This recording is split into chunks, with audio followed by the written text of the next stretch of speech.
నేను మీకు ఒక చిట్కా చెప్తున్నాను. ఎలాగంటే నిమ్మకాయలు మనం తెచ్చుకున్న తర్వాత ఎక్కువ తెచ్చుకున్నామంటే పాడైపోతాయి అని బ్లాక్ వస్తాయి చూడు. అలాంటప్పుడు ఒక ప్లాస్టిక్ బౌల్ తీసుకుని అందులోకి మొత్తం పిండేసుకోవాలి. పిండేసి ఫ్రిడ్జ్ డీప్లో పెట్టేస్తే ఐస్ అయిపోతుంది. మనకి కావలసినప్పుడు అవసరం పడినప్పుడు ఇలాగ ఒక కప్పులో తీసుకోవచ్చు కావాల్సింది. ముందుగానే ఐస్ అయిపోతుంది కాబట్టి ఒక 10 నిమిషాలు బయట పెడితే మనకి ఎలాగ నిమ్మకాయ రసము ఉందో అలాగే మనకి నిమ్మకాయ రసం కింద వచ్చేస్తుంది. ఈ చిట్కా వాడితే మనకి నిమ్మకాయలు మనకి పడేయక్కర్లేదు. అలాగే మనకి నిమ్మకాయ రసం కూడా మనకి సేవ్ చేసుకోవచ్చు. ఒకసారి ఇలా పాటించండి. ఇప్పుడు మనం ఎప్పుడైనా సరే కర్రీస్లోనైనా పులిహోరలైనా ఏదైనా సరే మనం ఇలా చేసుకోవచ్చు. ఇదంతా ఐస్ అయిపోయింది చూడండి.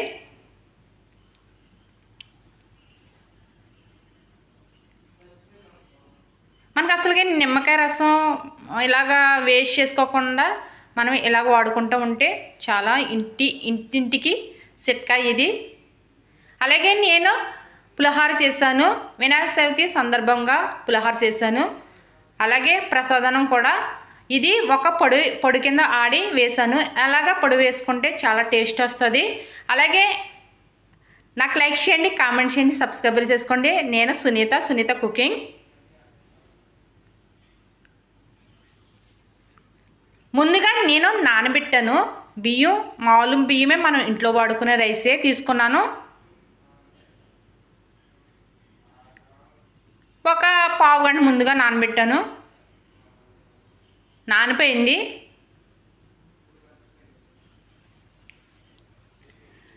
రెండు సార్లు కడిగేసుకుని తర్వాత మూడోసారి వాటర్ పెట్టి నానబెట్టినవి. అలాగే నేను వేరే లోతు బౌల్ ఎక్కువ దాకా తీసుకుని పెద్దగా గిన్నె తీసుకోవాలి మనం. వాటర్ పోసి ఎసరికి ఇది తగినన్ని ఎసరికి తీసుకుని పెట్టాను.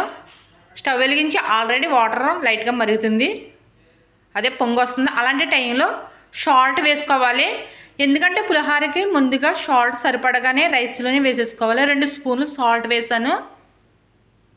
అలాగే పసుపు కూడా వేస్తున్నాను. స్పూను ఆఫ్ వేస్తున్నాను. ముందుగానే పసుపు ఇలాగా వేసేసుకుంటే మనకి పసుపు వాసన అన్నది రాదు. అలాగే కొంచెం ఆయిల్ కూడా వేస్తున్నాను రైస్ పొడిలాడతాకి. అలాగే మూత పెట్టేసాను కదా, ఇలా పెడితే పొంగిపోతుందని మళ్ళీ తిరగేసి పెట్టాను. ఈ గ్లాస్తో తీసుకున్నాను నేను. గ్లాస్ ఆఫ్ రైస్ తీసుకున్నాను నేను. ఎందుకంటే మన ఇష్టం, రైస్ పులిహోర ఎక్కువ కావాలంటే ఎక్కువ తీసుకోవచ్చు, తక్కువ కావాలంటే తక్కువ తీసుకోవచ్చు.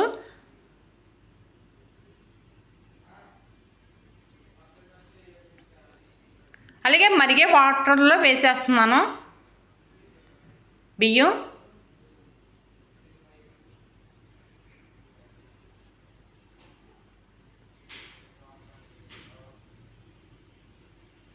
మనకు పసుపు కూడా చక్కగా రైస్కి అంటుకు ఉంటుంది. అలాగే స్మెల్ కూడా రాదు పసుపు స్మెల్.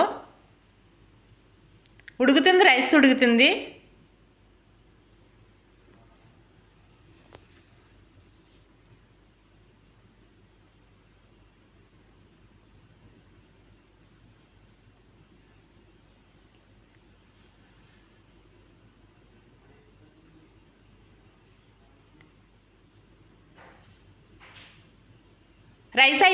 రైస్ అయిపోయిన తర్వాత ఇలా బెజ్జల గిన్నె తీసుకుని ఇందులో వడపెట్టేశాను. అలాగే స్టవ్ వెలిగించి నేను కళాయి పెట్టాను.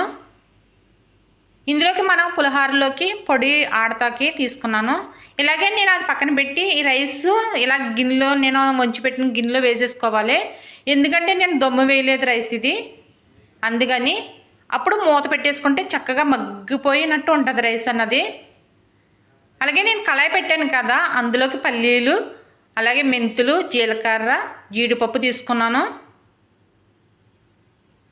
అలాగే ఆవాలు కూడా.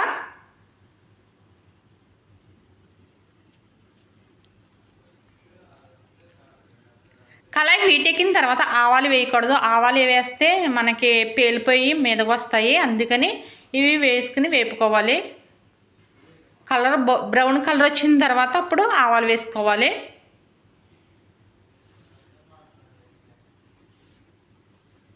ఇప్పుడు ఆవాలు వేస్తున్నాను.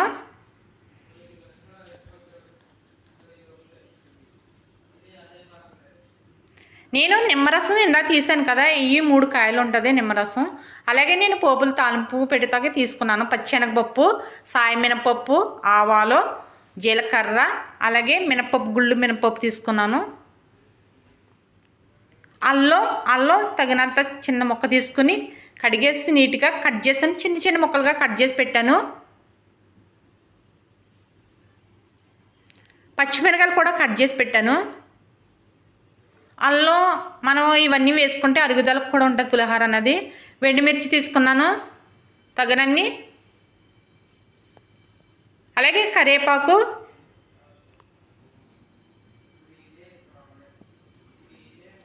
ఇంగువ తీసుకున్నాను, అరుగుదలకు మంచిది. అలాగే నేను మిక్సీ పడతాకి మిక్సీ జార్ తీసుకుని మిక్సీ జార్లో వేస్తున్నాను వేపి పెట్టినవి. పల్లీలు, జీడిపప్పు వేపాను కదా అవి.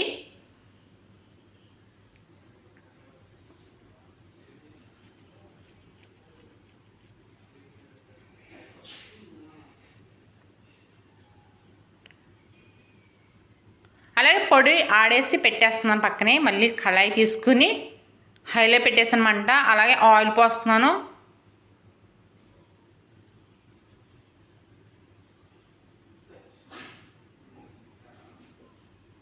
నేను ఇందాక తాలింపు పోపులు తీసుకున్నాను కదా, పచ్చెనగపప్పు ఇవన్నీ. నేను కూడా పల్లీలు కూడా నేను చూపించలేదు, పల్లీలు కూడా వేస్తున్నాను.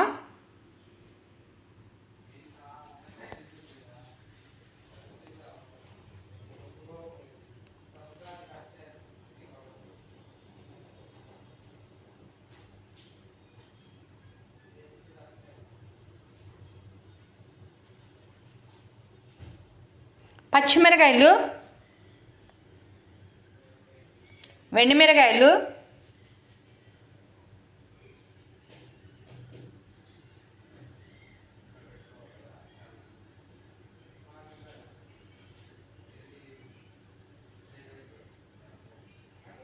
లైట్గా నేను సాల్ట్ వేస్తున్నాను, దీనికి సరిపడగానే వేస్తున్నాను. పసుపు లైట్గానే.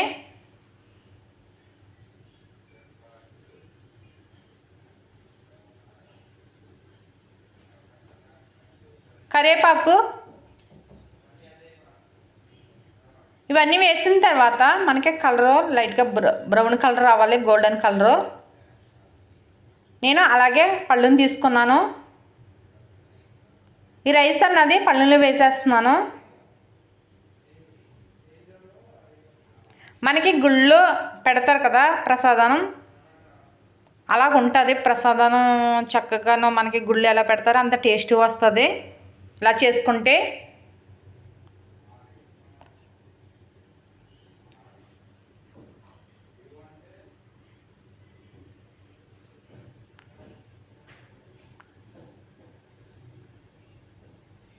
నేను నిమ్మరసం తీసుకున్నాను కదా, అది వేస్తున్నాను ముందుగా.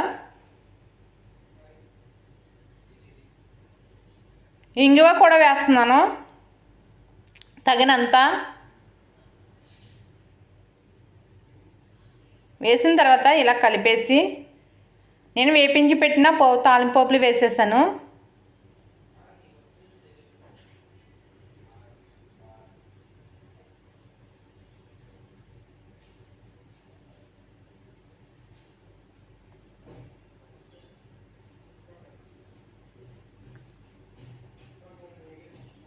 ఇలా కలిపేసిన తర్వాత హ్యాండ్తో చేతితో కలిపితే టేస్ట్ వేరే టేస్ట్, ఎంత టేస్ట్ వస్తుంది, టేస్ట్ బాగా వస్తుంది చేతితో కలిపితే. అలాగే నేను ఆడించి పొడుము కూడా తీసుకున్నాను, అది కూడా వేసేస్తున్నాను.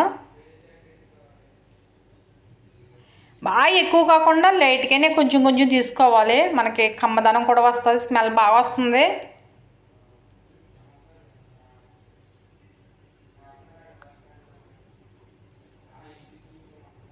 ఇలా పొడిపొడిలాడుతూ వస్తుంది పులిహోర.